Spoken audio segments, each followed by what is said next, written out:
News at Noon is produced by the students of Troy University.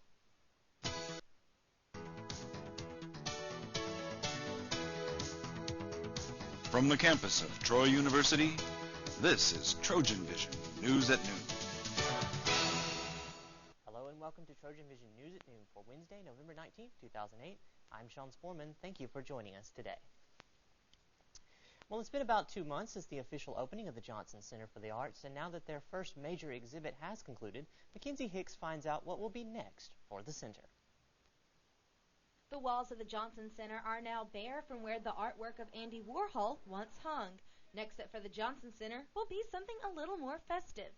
For the holidays, we are going to fill the Johnson Center up with Christmas trees, wreaths, bows, ribbons, and just really celebrate the season and give people a chance to come in. And we're going to have 10 Christmas trees just on this level alone. That's a really nice celebration of the holidays. There will be no particular theme to the Christmas trees. However, different people and organizations from around the city that sponsored a tree will be responsible for decorating it.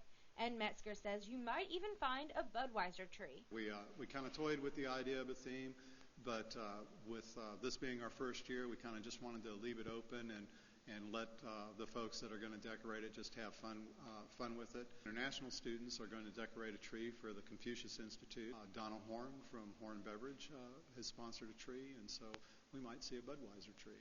The Christmas trees will be up until the 1st of January, and to go along with the festive holiday, the Johnson Center has planned a silent auction to get the community in the holiday spirit. We'll have a silent auction and a holiday fundraiser here about the middle of December, and we're planning that now for around December 15th with some great items and be a lot of fun. When the trees come down, Metzger says the center already has 2 exhibits lined up that will be up soon after the new year.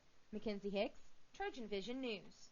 The next exhibits will begin in January and will be an African-American quilt collection that will be on the main floor and 52 black and white portraits by Bill Wright of places from around the world on the lower level. This week is International Education Week here at Troy University. The school has a number of events planned for the week, and this afternoon people have the chance to experience the cultures of Troy University's international student population. There will be an international fair on the Bib Grays Quad this afternoon starting at 4. Students will set up displays representing their countries and have samples of food from many of the different nations. Once again, the international fair will start at 4 and last until 6 on the Bib Grays Quad. Well, it may have sounded like game day for many students walking around the Troy University campus Tuesday afternoon, and that's because members of the Sound of the South were playing in the great outdoors. The band was performing in the amphitheater Tuesday afternoon. They were recording music from their halftime performances from this season, along with other songs the band performs during games. The assistant drum major of the Sound of the South talks about why they do the recording. Afternoon and tomorrow afternoon we're going to be recording the show music from this past year so we can have records of it and place them on the CD for purchase and later.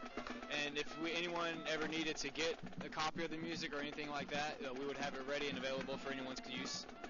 The band records a compact disc of their halftime performances every year around this time. There are few recycling bins on campus and even fewer students helping to fill them. One class took it upon themselves to help the Troy University campus to potentially reuse some materials. Jessica Bozeman reports. Communication Studies students at Troy University were on the quad and in the Trojan Center Tuesday asking students and faculty about their recycling habits through a quick survey. So, the first question, do you currently recycle? No. It's just going to give us information on how many people are actually interested in recycling, how many people are already recycling, how many people would recycle if they had access to it, so that SGA has more knowledge of how they can get in touch with these students and get them involved in the recycling process. As Frost mentioned, they are helping the Student Government Association, but originally the group decided to get involved as part of a conflict management class project. Compared to other campuses, we weren't doing anything at Troy. We had no really accessible recycling bins. We weren't recycling at all. Maybe a few of the just buildings in and of themselves, but the university wasn't doing anything for recycling as of yet. So this is why we're trying to get stuff done. Students then took on the task of getting Troy informed about recycling opportunities on campus. Would you recycle if Troy had accessible recycling bins, a place that you could throw your recyclables? Troy is doing something. We're starting to become a more eco-friendly campus, and so just to get the word out is basically what we're doing today. we see that, things aren't getting any cheaper. And if recycling is going to help our earth and it's going to help us save a little bit of money, then why not help out? Jessica Bozeman, TrojanVision News. There will be more bins placed in the dorms in the upcoming weeks available for paper, plastic, and aluminum recycling. And now taking a look at news from around the state. The Coast Guard says a towing vessel broke down and became partially flooded at the stern while pushing 2 barges in the intracoastal waterway near the Alabama-Mississippi border. An assist tug, the Bethesda, arrived on scene and took the disabled vessel and the barges in tow towards Dolphin Island. And next in state news, Gardendale resident Amanda Shiflett has won a model search contest for the popular TV game show The Price is Right. The 19-year-old works in an animal hospital and will appear as a Price is Right model for 1 week of shows scheduled to air January 12th through the 16th, 2009. And finally, in state news, state troopers have started their newest version of the Take Back Our Highways safety program. The 24-hour-a-day traffic blitz starts today and runs until November 26. Assistant Public Safety Director F.A. Bingham says troopers will focus on impaired drivers. Still to come on Trojan Vision News at noon, the Trojan football team has an important game at home this weekend. Amber Carter will be in with all the details. But first, financial concerns are still a threat to many American businesses, and automakers are asking for help. All that and more is coming up right after this.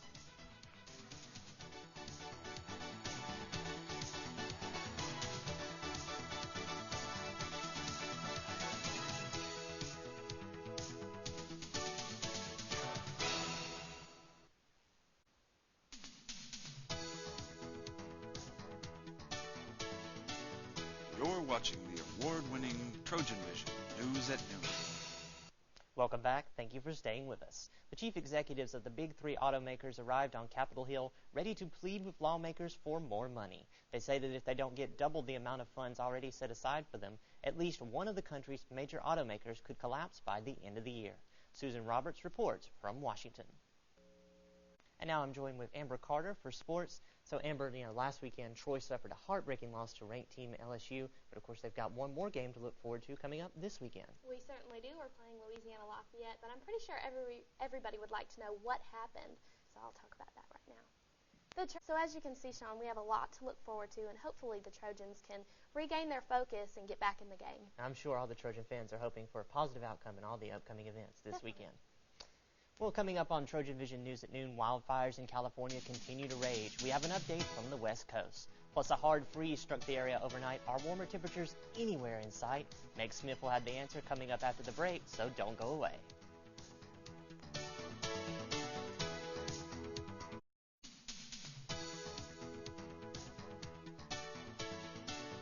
You're watching the award-winning Trojan Vision News at noon. Welcome back. Firefighters in Southern California now have the upper hand in 2 wildfires that have been burning in Los Angeles and Orange counties, and they've also contained a 3rd blaze near Santa Barbara. But it has certainly been a rough week for many residents who are just now dealing with the reality of losing everything. Terry Okita reports from California. Meg Smith joins us with a look at weather. So Meg, it was a very cold morning. I've had to break out my heavy jacket for the last 2 days, and we actually had a freeze last night. Are we expecting these cold conditions to continue for the rest of the week? Well, Sean, it's going to get a little bit warmer, but then later in the week it's going to get colder again with a low front, and certainly pulling out your jacket, we need to bundle up over the next few nights because those freezing temperatures are going to stick around. So let's look at outside the campus sky cam. So, Sean, overall we've got pretty nice clear weather. However, it's going to get a little bit cooler, but still Saturday's looking great for that football game. Yes, it does. And it looks like it's going to be dry but cool for the rest of the week into the weekend. Definitely. So thank you, Meg. Well, this week is International Education Week at Troy, focusing on Troy's University's international student population. In today's Trojan Talk, the feature is about Troy's largest international student group. Here's Aaron Taylor.